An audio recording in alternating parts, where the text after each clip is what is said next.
Naging malaki yung impact ng pagkakatrade ni Kevin Durant sa Houston Rockets. Sa buong Western Conference yan mga pare ko, and nakikita ng mga analyst na pwedeng hindi pa dito nagtatapos ang Houston Rockets sa trade. Dahil mismo sa malaking pagbabago na ginawa ng Rockets sa roster nila para paghandaan ang pagiging contender next season, halos ngayon lahat ng team sa Western kumikilos na kung paano matatapatan na ang trade na ginawa ng Rockets at mas gawing contender pa ang kanilang lineup. Ang Dallas ngayon malaking problema naman ang inabot dahil sa report na lumabas, dinecline ni Kyrie ang 3 years extension na binibigay sa kanya ng Dallas, pero na-secured naman nila itong si Daniel Gafford sa 3 years deal nito. Ang Lakers ngayon ang nakikitang pwedeng pinakamaapektuhan dahil sa power ranking na nilabas mismo ngayon ng ESPN, nasa top 9 ang Lakers para sa Western sa susunod na season, at pang-5 ang Houston Rockets, pang-8 ang Warriors, at nasa top 1 pa rin ang OKC, pangalawa ang Timberwolves, pangatlo ang Denver Nuggets. Yan yung mga power ranking ngayon na nilabas ng ESPN para sa susunod na season.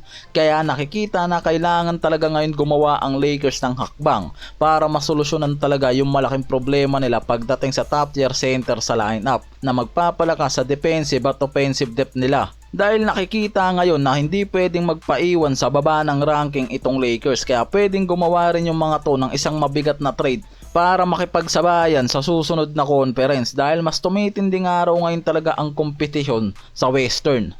Ang una talagang nakapaghandaan na team dyan itong Rockets, since na makuha nila si KD at nakikita ng mga analyst na pwedeng bumalik sa mga to ang pagiging champion contender.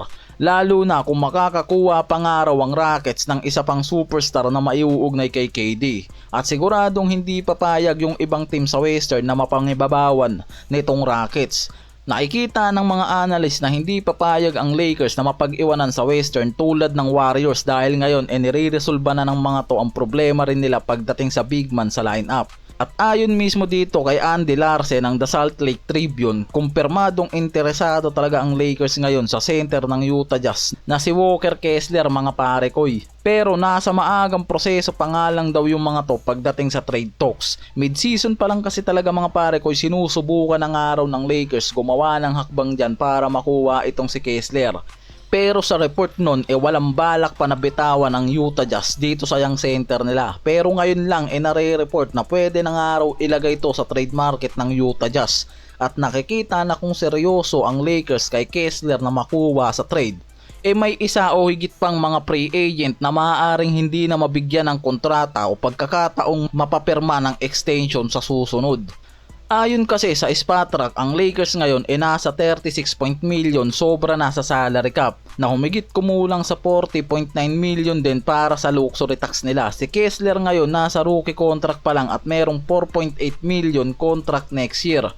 At kailangan ng Lakers i-match ang salary nito sa trade. Kailangang isama ang mga player na may same salary contract at mga expiring contracts mula kila Rui Hachimura, Gabe Vincent, Maxi Kleber, o rookie level contract tulad nga nitong si Dalton Knecht. Dahil hindi kaya ng Lakers ang malaking salary swap dahil kulang yung mga to pagdating sa trading asset. May iisang first round pick na lang at ilang protection na natitira.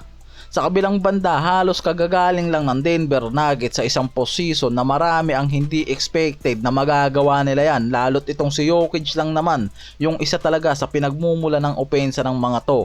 Na-report naman na balak nitong si Jokic na mag-add sa lineup ng isang big man dahil nakikita nga raw nito na mas nagiging effective sa team kung merong malakas na front court. Ilang season na rin kasi talagang nakikita na nahihirapan na tong si Jokic na dalhin sa postseason o semis ang Denver, at may mga report na kailangan nga raw bigyan pa to ng isang superstar na makakatulong niya sa lineup. Si Jokic ngayon nag-average ng 29.6 points, 12.7 rebounds, 10.2 assists, 57.6 field goal percentage. Sa number pa lang talaga MVP caliber na itong si Jokic.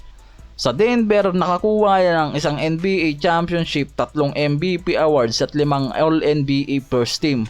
At may mga report ngayon na malaki ang posibilidad na hindi na nga raw kunin ni Jokic ang extension contract niya para nga sa 3 taon. Dahil si Jokic ngayon ay qualified sa 3 years extension contract sa offseason na to na nagkakahalaga ng 212 million. Pero ayon mismo sa team president ng Denver, balak talaga nilang papirmahin si Jokic ng extension contract. Pero hindi nga raw to sigurado kung tatanggapin pa ni Jokic yan. Kaya ngayon marami namang mga Lakers fans ang gustong iugnay itong si Jokic sa Lakers habang hindi pa nakakakuha yung mga to ng isang top tier center. Pwedeng maging bagay nga raw itong si Jokic dyan. Sa laki ng halaga ngayon ng contract nitong si Jokic sa Denver, siguradong mauubos yung mga asset player dyan nitong Lakers. Pero malay natin, di ba, lalo't malaking market din ang pwedeng pumasok sa Lakers. Lalo na kung Big 3 ang mabubuo ng mga to para kay Luka, LBJ at Jokic. NBA is a business. Pero syempre hindi ganun kadali yan. Pero sure na magiging champion contender ang Lakers sa Big 3 na yan. Pero sa ngayon mukhang malabo pa yan sa sabaw ng tinolang pinatakan ng used oil mga pare koy.